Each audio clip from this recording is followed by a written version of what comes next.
زه ستاسو ټولو په هکله خبرې نه کوم. کوم خلک چې ما غوره کړي دي زه هغوی پیژنم، خو د خدای د کلام دا وینا باید رښتیا شي چې وایي هغه چا چې زما سره یې ډوډۍ خوړله زما په ضد راپورته شو. اوس زه تاسو ته د هغې پیښې د رامنځته کېدلو نه مخکې وایم د دې دپاره کله چې هغه وشي نو تاسو به په دې ایمان راوړئ چې زه هماغه یم. په یقین سره زه تاسو ته دا وایم څوک چې هغه کس قبول کړي چې زه یې رالیږلی یم نو زه یې قبول کړی یم، او هر څوک چې ما قبول کړي نو هغه څوک یې قبول کړی چې زه یې رالیږلی یم.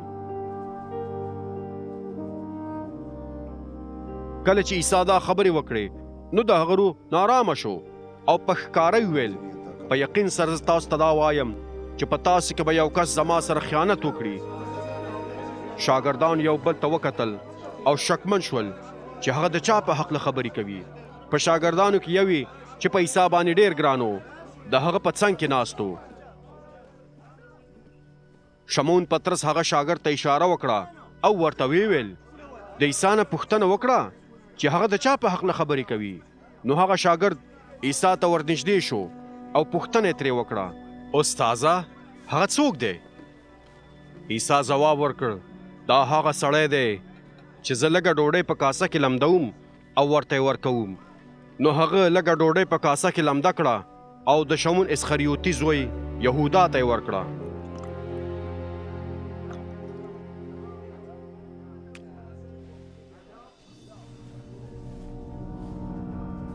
څنګه چې یهودا هغه لږه ډوډۍ واخیستله نو شیطان یې وجود ته ورننوت. عیسی ورته وویل هر څه چې کوې زر یې وکړه. کوم خلک چې ډوډۍ ته ناست وو د هغوی څخه هیڅوک پوه نه شو چې د دې خبرې نه د هغه مقصد څه و. څرنګه چې یهودا سره د پیسو ساتلو کڅوړه وه نو ځینو شاګردانو دا ګمان وکړ چې عیسی هغه ته وویل چې لاړ شي او د اختر دپاره چې کوم څه پکار دي واخلي او یا غریبانو ته کوم څه ورکړي. څنګه چې یهودا هغه لږه ډوډۍ واخیستله نو سم د لاسه د باندې ووت. دا شپه وه.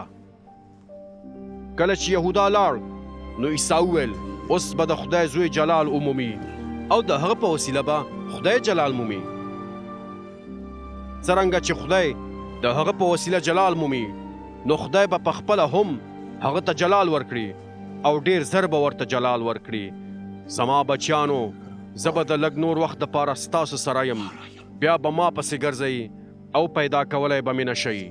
او لکه څنګه چې مې یهودي مشرانو ته وویل اوس یې تاسو ته هم وایم زه چې چیرته ځم هلته تاسو نه شئ تللی. زه تاسو ته نوی حکم درکوم د یو بل سره مینه کوئ لکه څنګه چې ما ستاسو سره کړې ده نو تاسو هم باید د یو بل سره مینه وکړئ.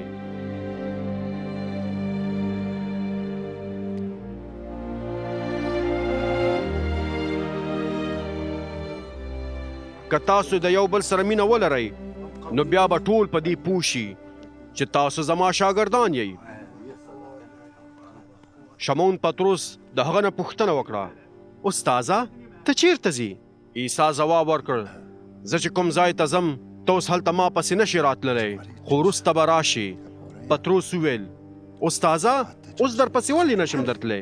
زه دې ته حاضر یم چې ستا په خاطر خپل ځان قربان کړم. عیسی ځواب ورکړ آیا ته حاضر یې چې زما په خاطر مړ شې؟ په یقین سره زه تا ته دا وایم چې د چرګ د اذان نه مخکې به 3 ځلې ووایې چې ته ما نه پیژنې.